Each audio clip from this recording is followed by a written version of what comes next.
because it's a televised game, so 8:15 kickoff. What's the weather going to be like? Kickoff is Saturday night, right? Saturday night, Yes, excuse me. Saturday. Okay. We're hoping I'm pushing Maybe I ahead to have the some- weekend here. I'm thinking it's Saturday. done. Don't let us Saturday fool you. night. So what's the weather going to be like Saturday Fantastic. night at 8:15? Ah, it's going to be great. It's going to be like summertime, Yeah, right? temperature readings in the 80s. It's not going to be as Oh. warm on Saturday as it will be today and tomorrow. But temperature's still That's in the good. 80s. Still in the 80s kickoff time, yeah. So there you go.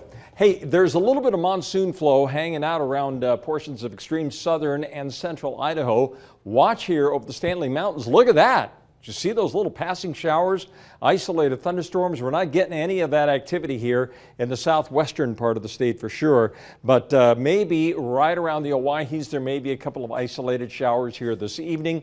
Maybe close to Owyhee and also around Mountain Home, we may see, and around Glens Ferry, we may see a couple of these little scattered showers working their way up from the southwest, moving off to the northeast. But again, looks like the Treasure Valley is pretty darn dry. This is a live perspective right now overlooking the valley, and as you could tell, there's not even a cloud to be found out there. A little bit on the hazy side still, but the temperature readings are also very, very warm. In fact, this is the current temperature reading so far, and it is the high today of 94 degrees. Folks, we're supposed to be right around 83 degrees. You can thank the southwest flow for that extremely warm air. And if we get much warmer and we approach 98 degrees here by the end of the day, we could be tying a record of 98 degrees.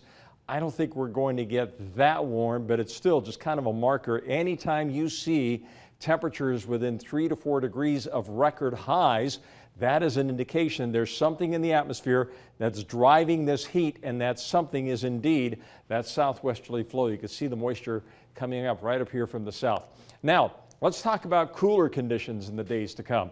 See this low sitting off the coastline for the last few days now. The models have been indicating this is going to be a driver, and it's going to bring cooler air to the region sometime next week. Now, as we get into the weekend, the flow will gradually start coming in more out of the west, so the temperatures are still going to be warm, probably just a little bit warmer than average, but I don't think as warm as it has been over the last couple of days. Then watch what happens around Tuesday and Wednesday of next week. That's when the models say, okay, here comes the cool down. Cooler temperature readings are probably going to move into the region on Tuesday and Wednesday and Thursday, back down into the 70s. The question is, will this bring rain? I think there's a potential for some showers across some of the west central mountains and points north. Here in the Treasure Valley, it remains to be seen. 7-day forecast for the valley. Temperature readings tomorrow, 90 degrees. We'll cool it down to 85 degrees on Saturday, Sunday, and keep it there on Monday. And then on Tuesday, as that front begins to move in from the northwest, we'll probably see a few more clouds on Wednesday.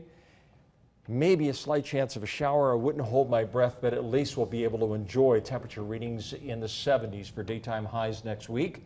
And the mountains will see glorious conditions this weekend.